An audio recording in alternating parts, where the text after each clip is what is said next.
చాలా రుచికరంగా ఉండే రవ్వ కేసరి అండి. చాలా రుచిగా టేస్టీగా ఉంటుంది. దీని తయారీ విధానం చూద్దాం.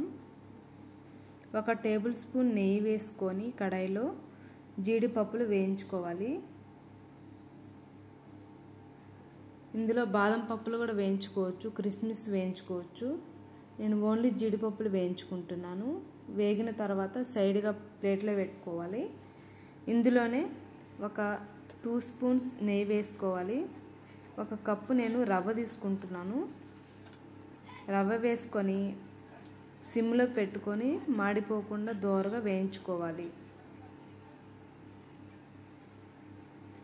ఈలోగా పక్కన ఒక గిన్నెలో నేను 1కి 4 కప్స్ వాటర్ తీసుకుంటున్నాను. 1:4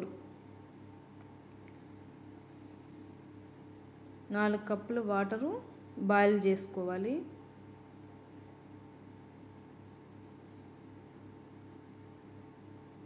ఇలా గిన్నెలో వాటర్ మరుగుతుంటాయి కదా, ఈలోగా రవ్వను మనం దోరగా వేయించేసుకోవాలి. ఇలా రవ్వ మొత్తం కూడా దోరగా వేగిపోవాలి. ఫాస్ట్ పెట్టుకోకూడదు, సిమ్లోనే పెట్టుకొని వేయించుకోవాలి.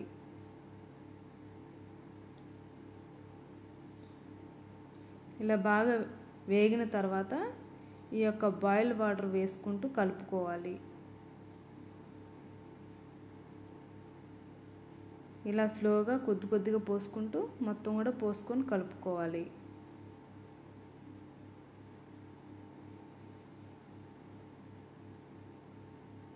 ఇలా మొత్తం కూడా ఉండలు కట్టకుండా మొత్తం కూడా కలుపుకోవాలి. ఇందులో యాలకుల పొడి వేసుకోవాలి.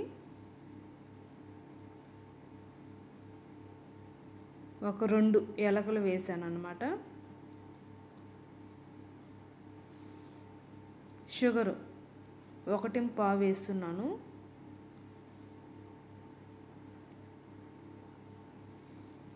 ఒక రవ్వకి 1.5 షుగర్ అన్నమాట. ఈ షుగర్ వేయడం వల్ల రవ్వ మొత్తం కూడా లిక్విడ్గా తయారవుతుంది, మొత్తం పలచబడుతుంది అన్నమాట.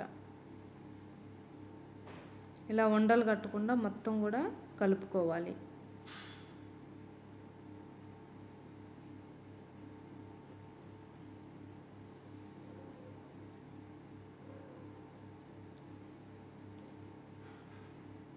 ఇలా మొత్తం కలుపుకొని ఇందులో ఒక 2 స్పూన్స్ నెయ్యి వేసుకోవాలి.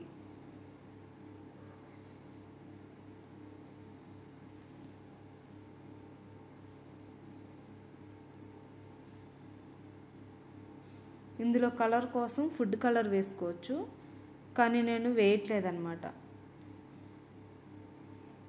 కావాలంటే బీట్రూట్ రసం కూడా వేసుకోవచ్చు కలర్ చేంజ్ కోసం. కుంకుమ పువ్వు కూడా పాలల్లో నానబెట్టుకొని వేసుకోవచ్చు.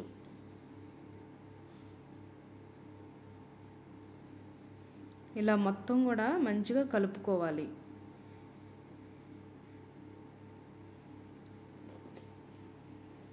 జీడిపప్పులు, వేయించిన జీడిపప్పులు కలుపుకోవాలి వేసుకొని.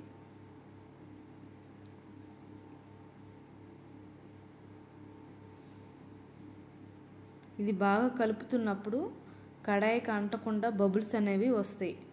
ఆ బబుల్స్ వస్తున్నప్పుడు మనకి కేసరి బాత్ రెడీ అయిపోయినట్టు. ఇలా మంచిగా కలుపుకోవాలి. మనం సిమ్లోనే పెట్టుకొని కలుపుకోవాలి, ఫాస్ట్ పెట్టకూడదు.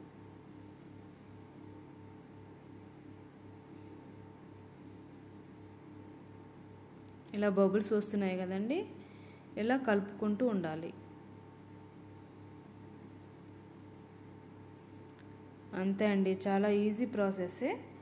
అయిపోయిందండి రవ్వ కేసరి. ఇది మనం కప్పులోకి తీసుకుందాం.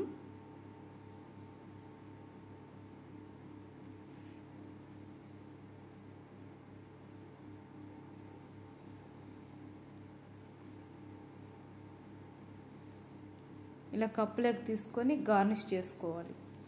అంతేనండి. ఈ వీడియో నచ్చినట్టయితే లైక్ చేయండి, షేర్ చేయండి, సబ్స్క్రైబ్ చేయండి.